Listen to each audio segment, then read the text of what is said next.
Alright guys, Papa Pepper here once again.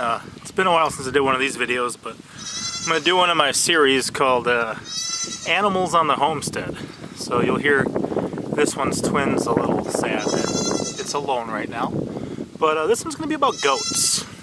As far as a homestead's concerned, a lot of people have a love-hate relationship with goats. Either they love them, or they hate them, or they appreciate them, but they're a lot to deal with. So far, ours have been pretty good.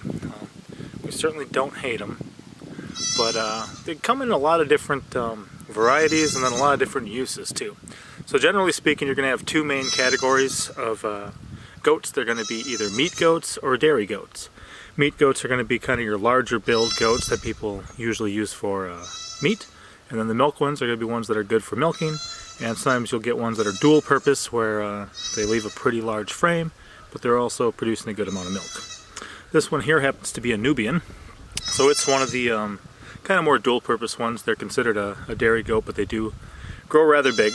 A couple different things that people do use them for then is obviously going to be meat. A lot of people like to have something on hand that they can raise up, that it can reproduce after its own kind, and that when you're done you have something, you know, about the size of a deer in a lot of cases that you're able to harvest and use for your family. Milk is of course then another one, and then with milk comes a variety of things like cheeses and yogurts and kefir and different things you can do with the milk as well.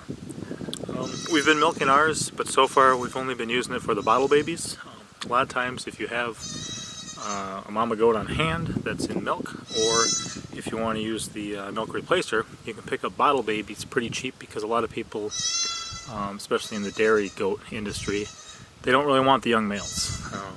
And they'll part with the young females too, but you can pick them up cheap because they want to pull them off the mom and they want somebody else to go through all the effort of bottle raising them, so they'll just kind of get rid of them and have them be another source of income. Which is another good option for goats on the homestead, is the fact that you can use them as a potential source of income. A couple different ways. One is you can, breed them. If you only need one dairy goat, you're only looking for one to have milking on your homestead, or maybe you got two, so you can kind of alternate the pregnancies, the birthing, and the times that they're producing milk. So you can kind of get it year-round, then you can sell off the babies once they're weaned or once you no longer need them.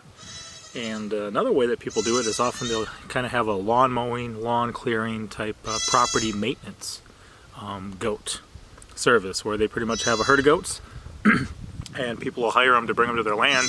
They'll turn them loose and they'll just clear everything they can reach, which is pretty good. So that's another good reason to have them on the homestead. We were using them last year to clear out a lot of the poison ivy, blackberry, greenbrier, stuff that the woods were so thick you couldn't walk through. So you send these guys through, and then you can head through with the chainsaw, clean up whatever else you need to, and it's a lot easier to deal with.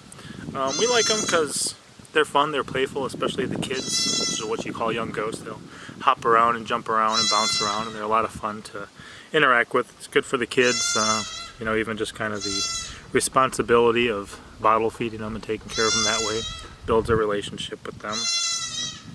So they're one of the ones that we have in our homestead. We're going to use them for a variety of things. We'll use them for milk, we'll use them for meat, we'll use them for property maintenance.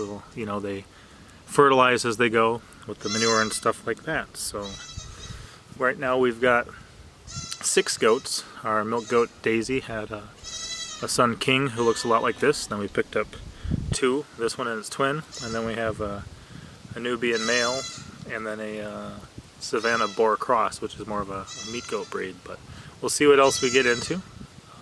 There's definitely quite a few people around here with goats, and we're just looking forward to them. As long as you keep them parasite free, and you keep up on trimming their hooves when they get bigger, they're pretty good. The only problem is sometimes fencing.